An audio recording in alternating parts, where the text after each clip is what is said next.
जैसे जैसे उम्र बढ़ती रहती है कैंसर होने का रिस्क बढ़ता रहता है।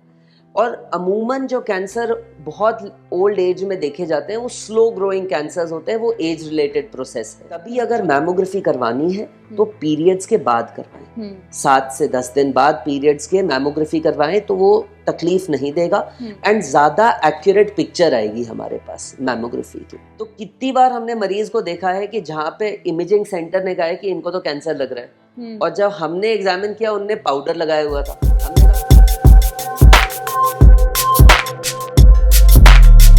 सर अगर मैं बात करूं कि आपके पास सबसे छोटी एज का ब्रेस्ट कैंसर पेशेंट कौन सा है? मेरा यंगेस्ट पेशेंट अभी है 21 साल की एक इंजीनियर जिसको बायलैटरल ब्रेस्ट कैंसर है। और मेरी ओल्डेस्ट पेशेंट जिसकी मैंने सर्जरी की थी वो 93 इयर्स की थी जब मैंने सर्जरी की थी। ओके। और आपको क्या लगता है कि दोनों की बॉडीज में क्या डिफरेंस था और क्या चीज़ कॉमन थी? देखिए, जो यंग ब्रेस्ट कैंसर हो रहा है वो ज़्यादा जेनेटिक कारणों के कारण हो रहा है। तो जो ये यंग पेशेंट की मैंने बात की उनको जीन म्यूटेशन था।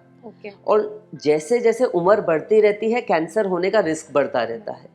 और अमूमन जो कैंसर बहुत ओल्ड एज में देखे जाते हैं वो स्लो ग्रोइंग कैंसर्स होते हैं, वो एज रिलेटेड प्रोसेस है जो इन्वायरमेंट फैक्टर्स के कारण ज़्यादा है। क्या ऐसा भी माना जाता है कि ब्रेस्ट कैंसर सिर्फ हेवी चेस्टेड विमेन को ही होता है? नहीं, ये गलत फहमी है। ब्रेस्ट कैंसर ना तो छाती का साइज देखता है, ना आकार देखता है, ना देखता है कि आप सेलिब्रिटी हो या कॉमन मैन हो, किसी को भी हो सकता है। तभी हमें बिल्कुल नज़रअंदाज नहीं करना चाहिए।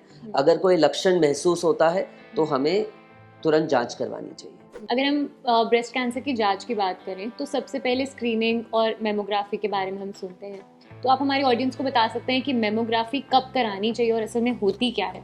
देखिए, दो अलग अलग सवाल है, मैं दो पहलू में इसका जवाब देना चाहूँगा। कि पहली चीज़ है कि अगर मरीज को कोई लक्षण नहीं है एंड वो बस जानना चाहते हैं कि कुछ छाती में दिक्कत तो नहीं है, उसको हम स्क्रीनिंग कहते हैं। तो वो स्क्रीनिंग जो है, जो रेकमेंडेड है कि 40 साल के बाद आप मैमोग्राफी करवाना चालू करिए। 40 साल से नीचे अगर कोई छाती में तकलीफ है तो अल्ट्रासाउंड बेहतर रहता है, बिकॉज यंग लेडीज के अंदर ब्रेस्ट टिश्यू डेंस होता है एंड मैमोग्राफी में वो सफेद सफेद दिखता है, इसलिए कुछ क्लियर नहीं पता लग पाता। तो अगर 40 से कम है और छाती में कोई परेशानी है तो अल्ट्रासाउंड। 40 के बाद स्क्रीनिंग के लिए हम मैमोग्राफी रेकमेंड करते हैं। ना मैमोग्राफी, बहुत लोगों को मिसकंसेप्शन है कि बहुत ही पेनफुल होती है, बहुत दर्द होता है। तो वो उनको समझना जरूरी है कि मैमोग्राफी पीरियड से अगर पहले करवाएंगे एंड अगर छाती को प्रेस करेंगे तो दर्द तो होगा।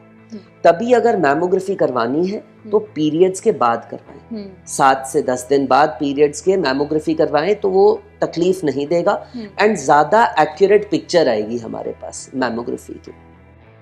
मैमोग्राफी के लिए जब जा रहे हैं एक और चीज का ध्यान रखें कि अंडर आर्म डिओड्रेंट या टैल्कम पाउडर ना लगा के जाएं, बिकॉज उसमें कैल्शियम के पदार्थ होते हैं एंड वो मैमोग्राफी में दिख जाते हैं और वो कई बार कैंसर का संकेत होते हैं।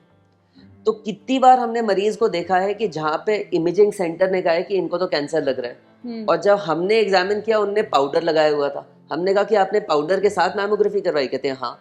और जब आप पाउडर हटवा के मैमोग्राफी करवाओ तो वो कैल्शियम चला जाता है। तो ये चीज का भी हमें ध्यान रखना चाहिए। तो ये तो स्क्रीनिंग की बात हो गई। अब अगर कोई मरीज मेरे पास आता है छाती में गांठ लेके या छाती के किसी लक्षण के साथ, तो फिर हम 3 चीजें करते हैं, उसको हम ट्रिपल असेसमेंट कहते हैं। ठीक है, सबसे पहले हम उनकी हिस्ट्री लेंगे, उनकी जांच करेंगे, एग्जामिनेशन करेंगे, फिर उनका इमेजिंग टेस्ट होगा।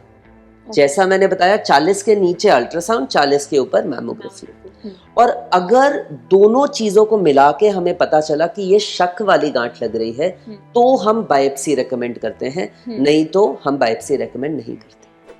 Got it.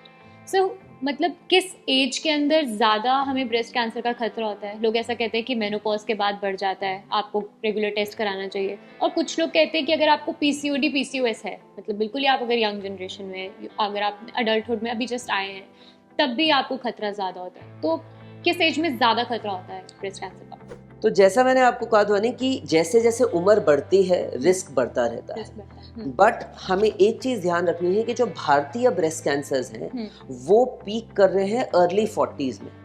Okay right. अब मैं अमेरिकन, जहाँ पे मैं ट्रेनिंग की, अमेरिका यूके के जो कैंसर्स हैं वो अर्ली 50s या लेट 50s के अंदर पीक कर रहे हैं। राइट तो हमारे breast cancers a decade earlier 10 साल पहले पीक कर रहे हैं। तभी हमारे को ज़्यादा चौकन्ना 35 से 40 की उम्र के बाद रहना ज़रूरी है। हैविंग सेड दैट, मैंने आपको बताया कि यंगेस्ट मरीज 20-21 साल के हैं, तो हम नज़रअंदाज नहीं कर सकते, यंग एज में भी कैंसर हो सकता है।